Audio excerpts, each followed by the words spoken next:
because of adiga waxaad faraha ku keensatay tusaalahaan ramadaantii oo kale ka soo qaad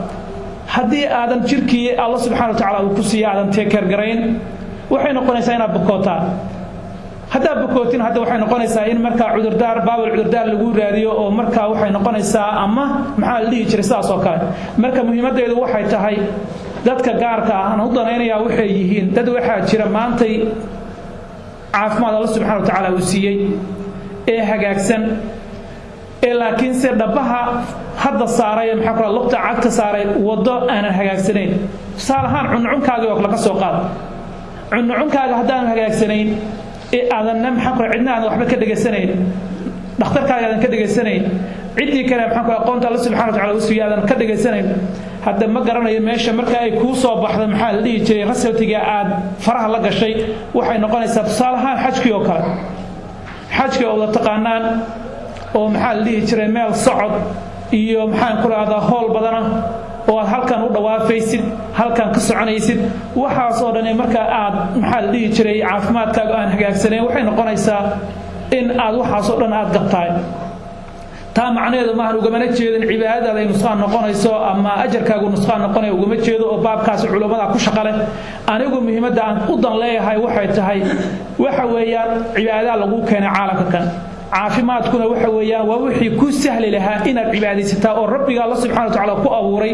aad cibaadadii lagu talagalay aad ugu gudataa marka hadii aadan caafimaadkaaga aadan markiisii horeba aadan ka maxaa ka maintain garayn jahli baa jiray lagu jahli bixiyay lagu sheeg meel badan lagaaga soo dir brochure lagu sheeg meel badan wax ka akhri wax samee dhici karta inaad jahli ka tahay laakiin ala kulli xal ka soo qaad caawad maqashaba wali maxaan ku raada isbedel ma jiraba marka waxay noqonaysaa marka waxaan anigu kulay u saaray culimada go'aanka gaari karaysa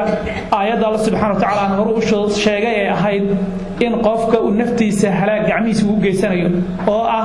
in qofka uu naftiisa u tiro loo baahan yahay si maxaan ku raada marka qofka buka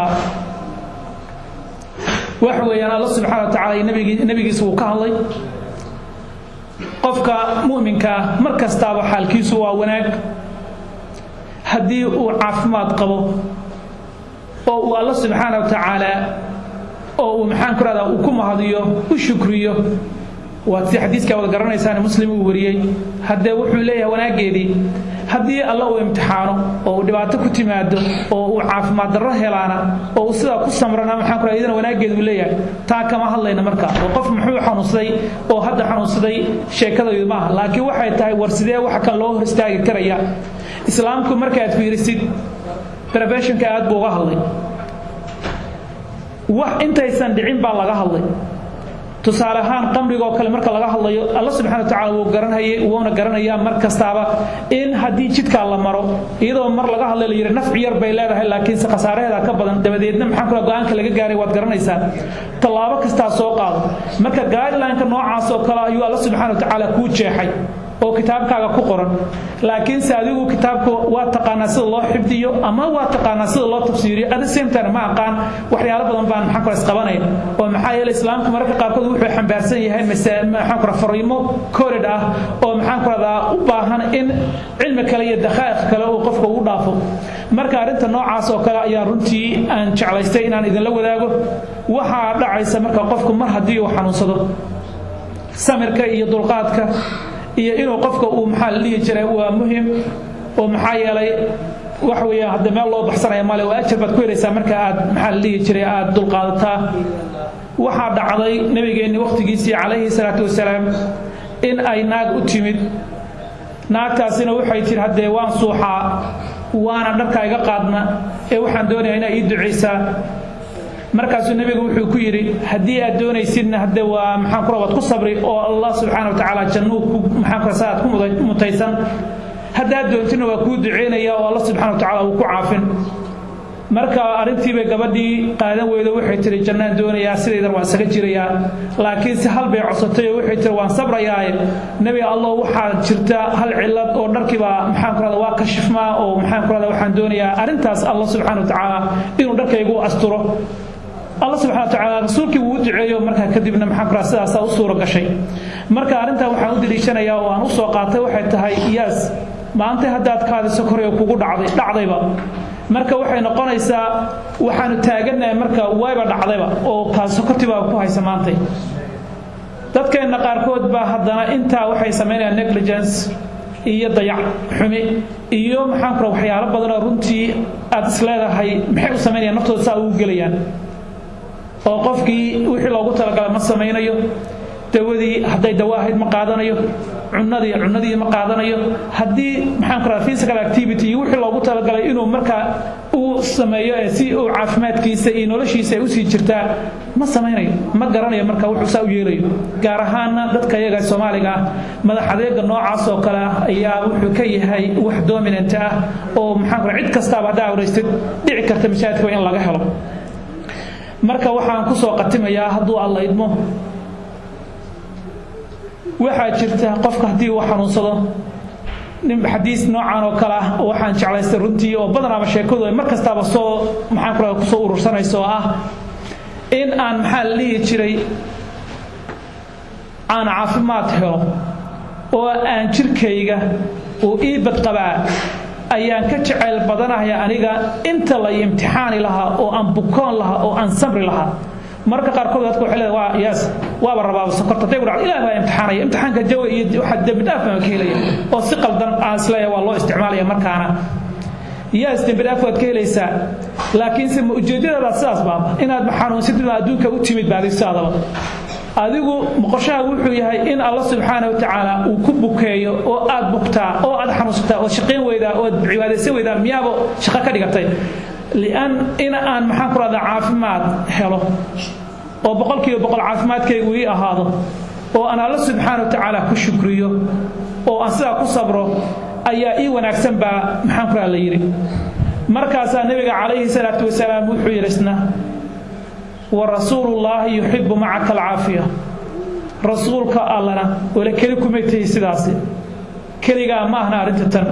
رسولك الله صدق لقبه inaad caafimaad qabtid oo jirkaaga uu ku caafimaad qabo oo aad maxal dhihi jiray sidaas aad Allah subhanahu wa ta'ala ugu shukrisaa oo aad sida ku ajir gurubsataaba kaaga wanaagsan inta lagu imtixaani lahaa oo aad bukoon lahayd oo aad sabri lahayd ajir sida ku heleyd waxa kaaga wanaagsan in aad maxal dhihi jiray aad marka hore ku soo hormarto caafimaadka oo caafimaadkaaga si aad ku manteen gareysto sida aad ku hagaagtid waxaan ku soo qatimayaa prevention waxa loo yaqaan alwiqaayatu khayru min alcilaaj waa very important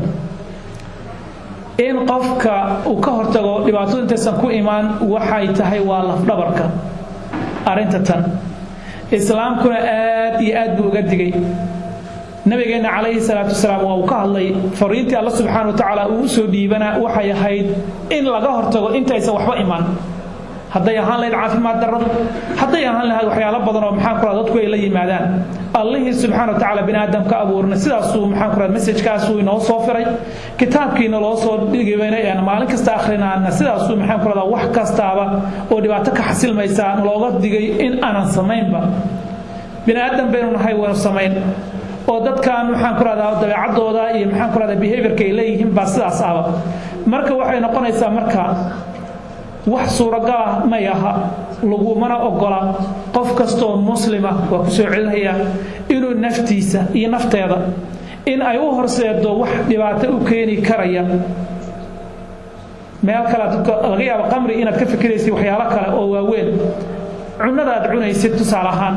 haddii Allah subhanahu wa ta'ala suu kugu sheegay ahayd cuna oo xalaal ah tayiban baa la raaciyay wanaagsan tayibkaasi marka dadka qaarkood aqoontu ay ka hadlayaan waxay sheegayaan waa wax